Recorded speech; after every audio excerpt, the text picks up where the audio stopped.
Hey guys, this is a tutorial video for the free game mode in Catan Universe. If you didn't buy the game, this is the only multiplayer game you can play.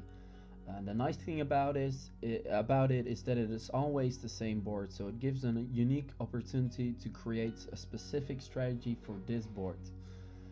I played 6 games with the strategy I created and I managed to win 5 of them. Of course, you don't have any guarantees when using this strategy since you don't control the dice rolls and actions of your opponents, but in general, for me, it really worked. So first of all, let's analyze this board. We can see that it is a very balanced board.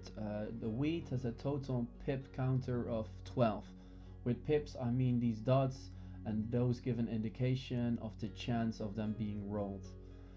So wheat has a total of 12 pips, wool has a total of 11 pips, lumber has a total of 14 pips, and brick has a total of 11 pips, and at last ore has a total of 10 pips. So that makes ore the most scarce resource in this board, but in general it's a very balanced board. Now let's see what settlements have the best potential during your initial placements. It's a three-way tie between this one, the 8, 5, 10 spot, between this one, the 6, 5, 10 spot, and this one, the 6, 9, 10 spots. They all have a total of 12 pips. So these 3 settlements are potentially the best spots on the map. Out of these 3, it's debatable which one is the best, but my choice goes for this one because it has a wool harbor nearby and it gives you a lot of flexibility. You can still play tall or white, and you have to decide it when you place your second settlement, but for now this gives you flexibility. If you don't know what playing white or playing tall means, I recommend watching my other video in which I explain the 2 basic strategies that there are. But in short, if you're playing tall, you focus on development cards and cities, and if you play white, you focus on road buildings and settlements. So we chose the 8, 5, 10 spot, and you aim your road towards the harbor obviously. In my experience, this usually stays open. Indicates that this one is taken before you can place your first settlements. I would advise this one because this one obviously would be blocked if this is taken, so then you go for this one, but usually this will be open. So from now on we'll act like we got this one so we can continue with the strategy.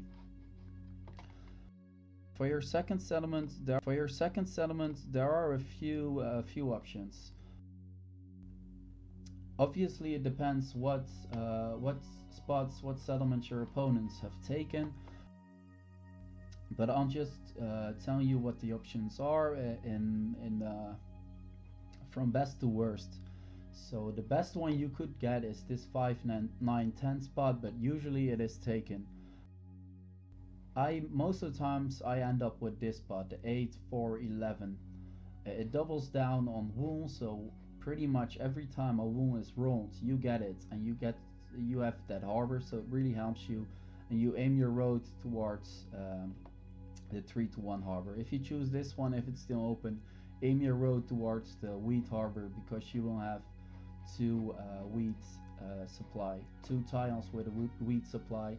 If you chose this one, again it's the same, you have 2 tiles that give you wheat. So the third option for your second settlement is the 4, 3, 11, this one with a road towards this 6 ore tile. Since there are only 3 players in this free game mode, usually there are a lot of open spots in the center, so you can go for this one. In general, you most of the times want to aim your road towards the border because you have a better chance of actually getting that settlement. The last position that would be a good one, if all the other ones are taken, I would go for the 6, 4, 3 spot. It gives you a bit more ore, you don't have any ore, and you can play a decent tall game, meaning you build a lot of cities and buy a lot of development cards. So for the early game, after your first placements, we'll just act like we got this one and we got this one, because that usually is what I end up with. In the early game, your very first priority should be to get to this Wound Harbor. Once you get to this Wound Harbor, it gives you a lot of flexibility, and you can pretty much go for 10 points way faster. Your second priority should be to get a development card, a knight. So if you have a knight, you can make sure this 8 will remain open, because you're pretty dependent on this 8. So you want to have one knight in your hand pretty much most of the time, so you can make sure if you get blocked here to unblock it immediately. Your third priority should be to go for this 3-1 harbor. Again, it gives you more flexibility, it's a good number. So I've had cases that a lot of 10s were rolled, and I didn't really needed the lumber any longer, so I decided I could use this 3-1 harbor. So that's the early game. In the mid game, you have to make a decision, because at this point you will have 4 victory points. You have a settlement here, a settlement there, and your 2 starting settlements. So that gives you a total of 4 victory points. So then you make a decision, and you look at your opponents. Are your opponents going for largest army, or are they going for longest road, or are they going for both? Anyway, you should make a decision on the chance you have at beating one of them. So if they both go for largest army, obviously you should go for longest road. If they go for longest road, you should go for largest army. If you go for largest army, you probably already have a knight, as you should have. So that might be a better decision if if it's really even, if it's a really hard decision to go for. So once you made that decision, if you go for largest army, you just want to upgrade your current settlements to cities. You don't have very good ore income, but you still, again, you have this Wound Harbor. So the first city you build obviously should go there, second city should go there. I would advise the third city to go there and the fourth one to go there. So if you have 4 cities and largest army, it gets you up to 10 victory points and you win the game.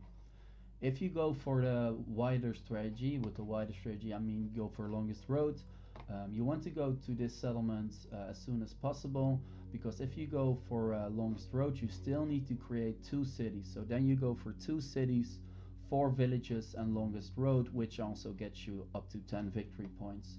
And the first village you should go for is this one, and then you want to continue this road for to get it, to make it the longest and to get those 2 extra victory points. So that basically is the strategy. In the beginning, it's most of the time the same. In the mid game, you have to make a decision. The entire guide, what I just told, is in the description of the video as well, so you can read it back at your own pace. And I want to say one more time, this is not a guarantee for you to win every game, obviously. In my experience, this just works the best, but you don't control the dice rolls or the or your actions your opponents make. So in general, I think this is the best strategy for this board, but be sure to improvise when you need to. If you enjoyed this video, be sure to check out my other content as well, and join my live stream on Fridays and Sundays.